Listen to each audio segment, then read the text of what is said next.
Bonjour à tous, je m'appelle Diego Gomez, je vais vous parler de la phrase complète en français, qui sont la suivante, la juxtaposition, la coordination, la subordination.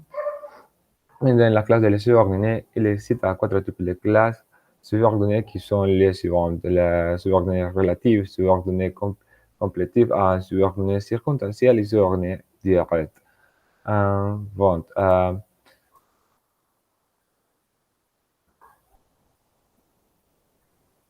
Euh, je vais commencer par expliquer la juxtaposition. La juxtaposition est la formulation de deux phrases, l'une après l'autre, sans utiliser aucune sorte de particulier intermédiaire.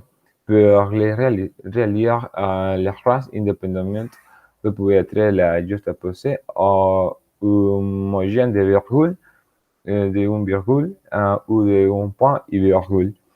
Par exemple, euh, ok. Euh, Diego a remonté tous les prix du cœur. Il est américain viande. Dans simple, nous avons une virgule. L'erreur de sortir de Dalí la fleurissait tard. Dans l'autre exemple, nous avons un point et virgule. Les roses sortaient. Un point et virgule. De la liste, les fleurissent tard. Bon, par exemple, Diego remontait tout à prise du cœur et la mérité bien. Ce sont des phrases indépendantes car ils n'ont pas besoin l'une de l'autre pour fonctionner grammaticalement et sémantiquement. Et pouvoir être réalisées par une virgule, et sont donc considérées comme une phrase juxtaposée. Aujourd'hui, avec des phrases de coordination, euh, la coordination est une phrase indépendante se considère euh, se considère comme une coordonnée lorsque sont réunis homogènes de conjonction de coordination, mais, mais, ou, et, dont, or, ni, car. Par exemple, les textes suivants, Mélanie a arrêté son autobus, donc elle est retard.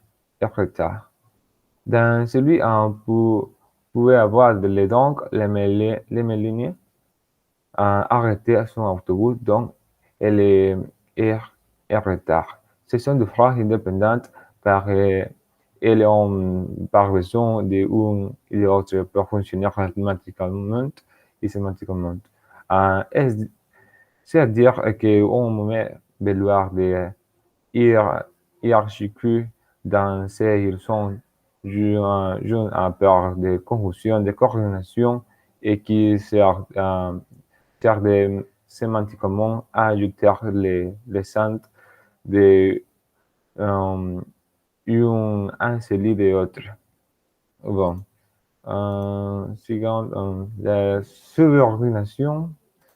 La subordination est la relation indépendante entre deux phrases et une phrase se comporte comme une phrase principale et pourra fonctionner indépendamment de deuxième phrase complète.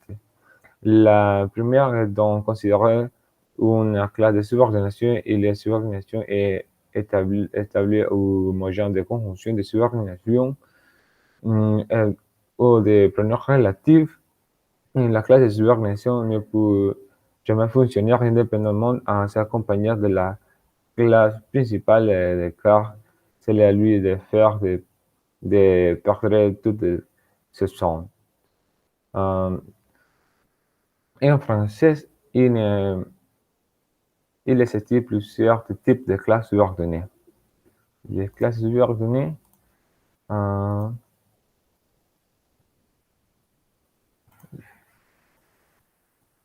bon, la subordonnée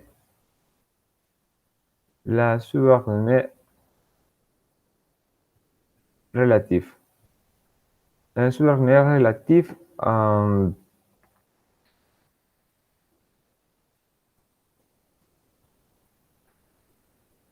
en français, la subordonnée relative, c'est les subordonnées relatives introduites à part ou un pronom relatif à un nom.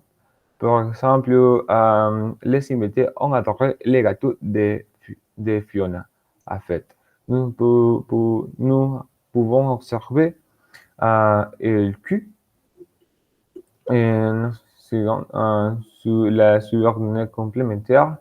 La subordonnée complémentaire euh, com- complète un verbe et joue des rôles d'objet direct à la phrase. Il ne pouvait pas occuper d'autres positions ou être surpris. Il existe trois types de que vous pouvez consulter. Euh, consulter les livres de grammatique euh, euh, pour la pratique. Euh, exemple de la subordonnée complétive, les invités pensaient que le gâteau de Fiona est délicieux. Nous pouvons observer le qui,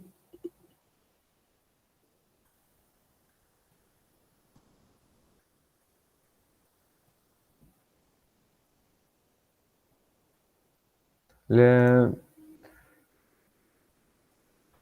la subordonnée circonstancielle, les subordonnées relatives complète la principale et en enseignant de comment un complément circonstanciel, ils sont introduits par une conjonction de subordination ou par l'élocution conjonctive.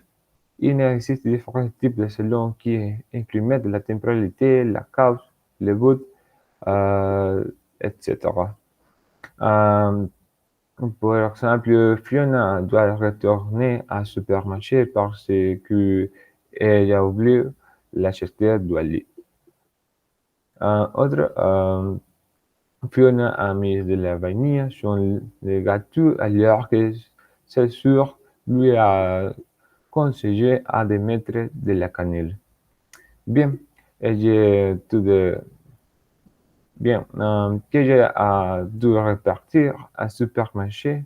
Fiona a terminé le dîner à temps.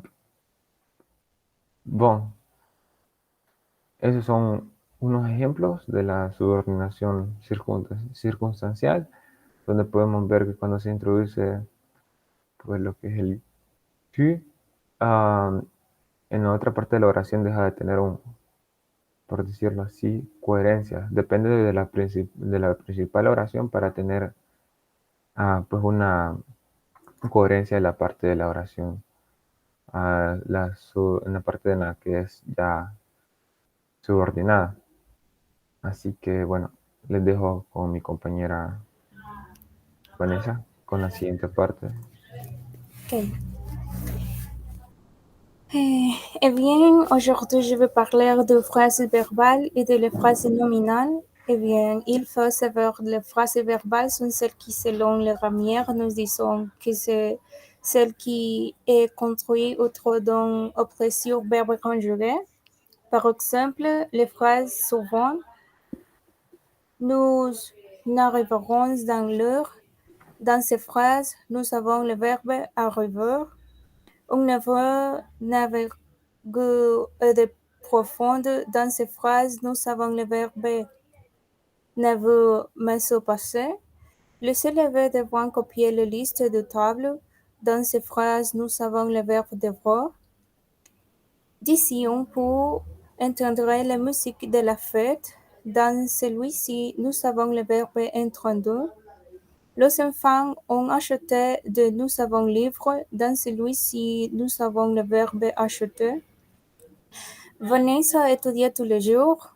Dans ces autres, nous avons le verbe étudier. On peut donc dire que toutes ces phrases verbales sont construites autour de verbes conjugués que chacune d'entre elles possède. Mais attention, il y a certaines significations. Notre professeur de grammaire française nous a expliqué ce que suit dans cette phrase à verbe. Je vous montrer cet exemple. très précis pour vous aider à comprendre c'est certain ce dans la phrase avec le verbe conjugué. Il n'est pas forcément verbal. Un autre, il doit être construit à l'ordre de le verbe est alors le mot le plus important de la phrase et d'indiquer ce que de la phrase. Voici la fille dont c'est à parler, voici le dont je veux parler. Le verbe conjugué est y parle.